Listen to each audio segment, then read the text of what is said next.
Hi everyone, it's Neil Patel, and today I want to teach you guys how to track the results of your content and set up your analytics correctly, so then that way you can get the maximum results and fine-tune and optimize your content marketing efforts for sales, revenue, leads.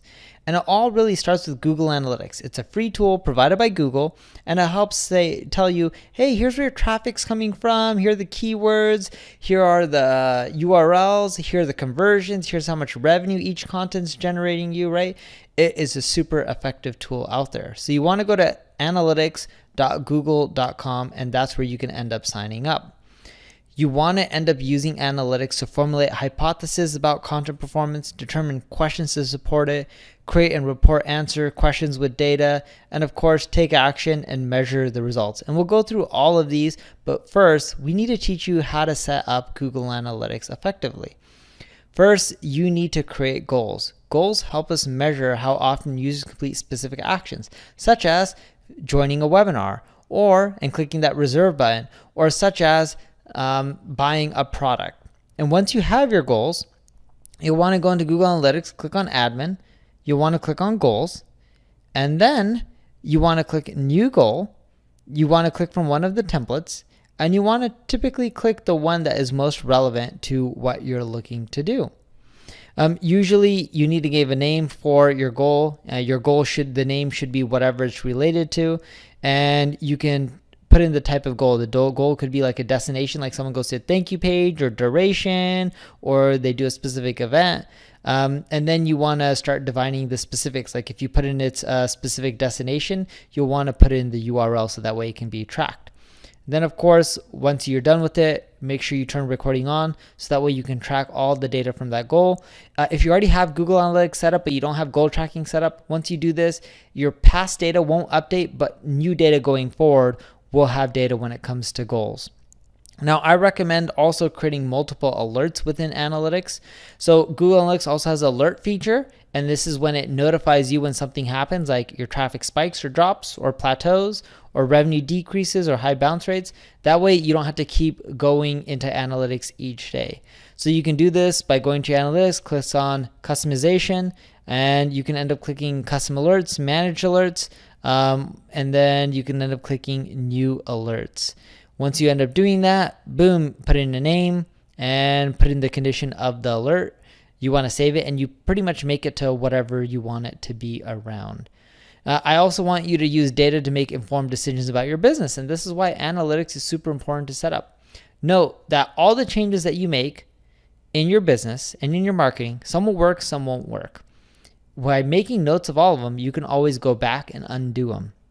And that's why I like using annotations within Google Analytics. So you click the little arrow, helps you set up annotations. You click create new annotation, and you can type in what you did during that day, and it's just a little note. So that way if things go great for you, good. If they go bad, well, you can go back and adjust. And then you can also see how your traffic is doing year over year. You can have your timestamps, you have your notes. It helps you figure out, all right, are things getting better or worse? What am I doing right? What am I doing wrong? And this is super important because you're like, wait, during this time I did way better. What was it? Oh, it was from a specific blog post. And you can end up going to, site content, all pages, and see what type of content has worked better over the years. Is one better, one worse? And that'll give you ideas on what you should be writing about, what you shouldn't be writing about. And as you're going through the behavior, you can also check out landing pages in the site content section.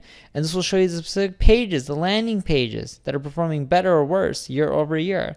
You can do the same with social media traffic by going through acquisition, then all traffic, source medium, and then going and selecting social media so you can see how your social media traffic is doing year over year.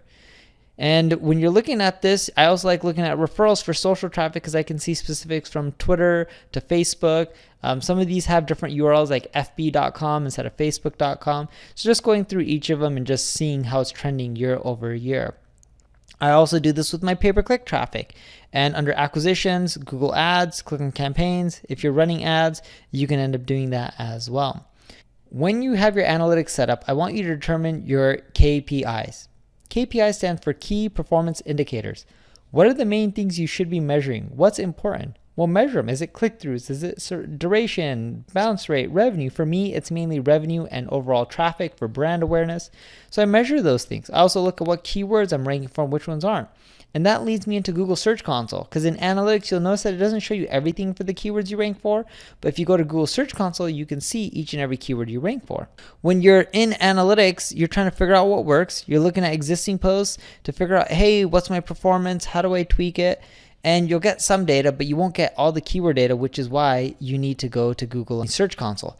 So when you go into Search Console and you log in, set it up if you already haven't. You want to click on search results. You can see the CTRs, which pages are getting the highest click-through rate, which ones aren't. How can you improve those? What can you do to fix them? And typically that involves adjusting your title tags. That's how you increase your click-through rate. And usually if you want to improve your click-through rate, what you'll want to do is rewrite your post content, make it more engaging, include the keywords that you're getting impressions for in Search Console but aren't ranking highly for. You want to include images, surveys, update your title, update your meta description, outwork your competitors' content by just creating something that's more in-depth and better than them. Aim for similar keyword densities as your competition. Don't obsess about this, but whenever it makes sense, try to do it. And once you update your page, within Search Console, go back and in that URL bar, put in the URL and crawl it.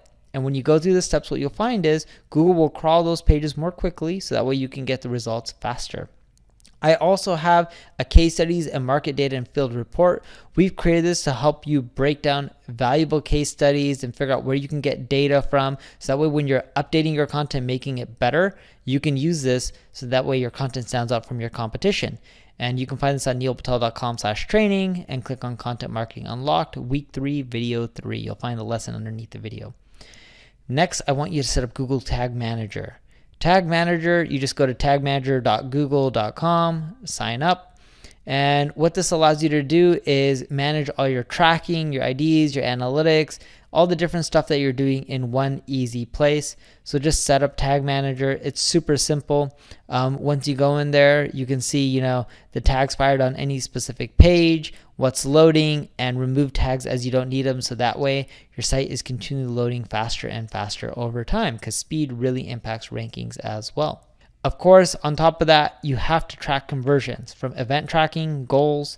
When you do use Google Tag Manager, a lot of that stuff comes built in, and it just helps set things up really easily when it comes to your AdWords or your remarketing, or if you're running YouTube ads, so that way you don't have to do stuff as manual.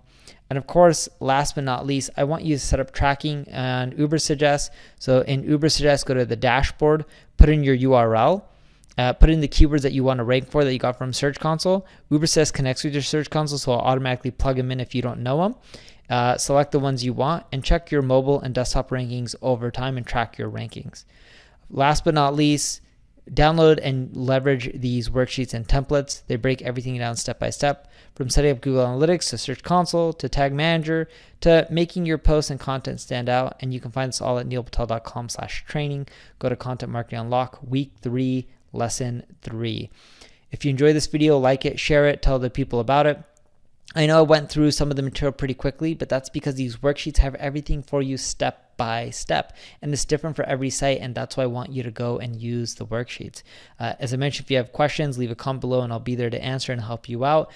Share the video, like it, tell other people about it, and if you just want my ad agency to do everything for you, check out npdigital.com or Neil Patel Digital. Thank you.